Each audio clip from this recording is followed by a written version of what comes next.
Colonel ਲਿਆ ਸਾਹਿਬ ਆਂਦੇ ਨੇ ਅਜ਼ਮਨਾ ਵਣ ਛੇਤੜੀ ਇੰਗ ਨੂੰ ਕਹੇ ਰੀੜ, ਜਿਨ੍ਹਾਂ ਖਾਧੀਆਂ ਗਾਜਰਾਂ ਢਿੱਡ ਉਹਨਾਂ ਦੇ ਪੀੜ। ਭਾਰਤੀ ਐਂਕਰ ਲੱਗਦਾ ਚੋਖੀਆਂ ਗਾਜਰਾਂ ਖਾ ਲੀਆਂ ਨੇ। ਜਿੱਥੇ ਓਲੰਪਿਕ ਵਿੱਚ ਸੋਨੇ ਤੇ ਚਾਂਦੀ ਦੇ ਤਕਮੇ ਜਿੱਤਣ ਵਾਲੇ ਅਰਸ਼ਦ ਨਦੀਮ ਅਤੇ ਨੀਰਜ ਚੋਪੜਾ ਦੀਆਂ ਮਾਵਾਂ ਦੋਹਾਂ ਖਿਡਾਰੀਆਂ ਨੂੰ ਆਪਣਾ ਪੁੱਤਰ ਮੰਨ ਰਹੀਆਂ ਨੇ, ਉੱਥੇ ਹੀ ਭਾਰਤੀ ਮੀਡੀਆ ਦੇ ਢਿੱਡ ਵਿੱਚ ਪੀੜਾਂ ਉੱਠ ਰਹੀਆਂ ਨੇ। ਪੈਰਿਸ ਓਲੰਪਿਕਸ ਦੇ ਨੇਜ਼ਾ ਸੁੱਟਣ ਦੇ ਮੁਕਾਬਲੇ ਵਿੱਚ ਪਾਕਿਸਤਾਨ ਦੇ ਪੰਜਾਬੀ ਪੁੱਤਰ ਅਰਸ਼ਦ ਨਦੀਮ ਦੀ ਜਿੱਤ ਭਾਰਤੀ ਮੀਡੀਆ ਕੋਲੋਂ ਅਜ਼ਮ ਨਹੀਂ ਹੋ ਸਕੀ। ਸੋਸ਼ਲ ਮੀਡੀਆ ਉੱਤੇ ਖਿਡਾਰੀਆਂ ਦੇ ਬਰਾਹ ਰਾਸਤ ਪ੍ਰੋਗਰਾਮ ਉੱਤੇ ਖੇਡਾਂ ਉੱਤੇ ਟਿੱਪਣੀਆਂ ਕਰਨ ਵਾਲੇ ਐਂਕਰ ਸੁਸ਼ਾਂਤ ਮਹਿਤਾ ਪਾਕਿਸਤਾਨੀ 골ਡ ਮੈਡਲਿਸਟ ਦੀ ਜਿੱਤ ਉੱਤੇ ਹੱਕਾ ਬੱਕਾ ਰਹਿ ਗਏ।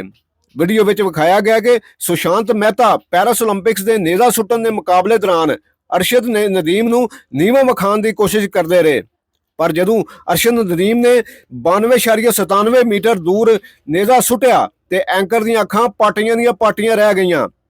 ਭਾਰਤੀ ਨਿਊਜ਼ ਐਂਕਰ ਨੇ ਅਰਸ਼ਦ ਨਦੀਮ ਦੀ ਜਿੱਤ ਨੂੰ ਮੰਨਣ ਤੋਂ ਇਨਕਾਰ ਕਰ ਦਿੱਤਾ। ਮੰਗ ਕੀਤੀ ਕਿ ਅਰਸ਼ਦ ਨਦੀਮ ਦਾ ਡੋਪ ਟੈਸਟ ਕਰਵਾਇਆ ਜਾਏ। ਕਿਧਰੇ ਅਰਸ਼ਦ ਨਦੀਮ ਦਵਾਈਆਂ ਤੇ ਨਹੀਂ ਖਾਂਦਾ, ਕਿਉਂ ਜੇ ਅਰਸ਼ਦ ਨਦੀਮ ਦੇ ਮੁਕਾਬਲੇ ਉੱਤੇ ਭਾਰਤੀ ਓਲੰਪੀਅਨ ਨੀਰਜ ਚੋਪੜਾ ਨੇ ਸਿਰਫ 99 ਮੀਟਰ ਦੂਰ ਨੇਜ਼ਾ ਸੁੱਟਿਆ ਸੀ ਅਤੇ ਚਾਂਦੀ ਦਾ ਤਕਮਾ ਆਪਣੇ ਨਾਮ ਕੀਤਾ।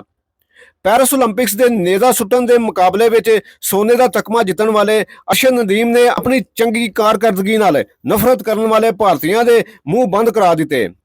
ਦੁਨੀਆ ਭਰ ਵਿੱਚ ਆਪਣੀ ਮਕਬੂਲੀਅਤ ਤੇ ਪਛਾਣ ਬਣਾਈ। ਸੋਨੇ ਦਾ ਤਕਮਾ ਜਿੱਤਣ ਵਾਲੇ ਅਰਸ਼ਦ ਨਦੀਮ ਦੀ ਜਿੱਤ ਉਤੇ ਪਾਕਿਸਤਾਨੀ ਸਿਆਸਤਦਾਨਾਂ, ਪਾਕ ਫੌਜ, ਅਦਾਕਾਰਾਂ ਅਤੇ ਕੌਮੀ ਖਿਡਾਰੀਆਂ ਨੇ ਲੱਖ ਲੱਖ ਵਧਾਈਆਂ ਦਿੱਤੀਆਂ ਤੇ ਧੰਨ ਸ਼ਾਵਾ ਆਖਿਆ।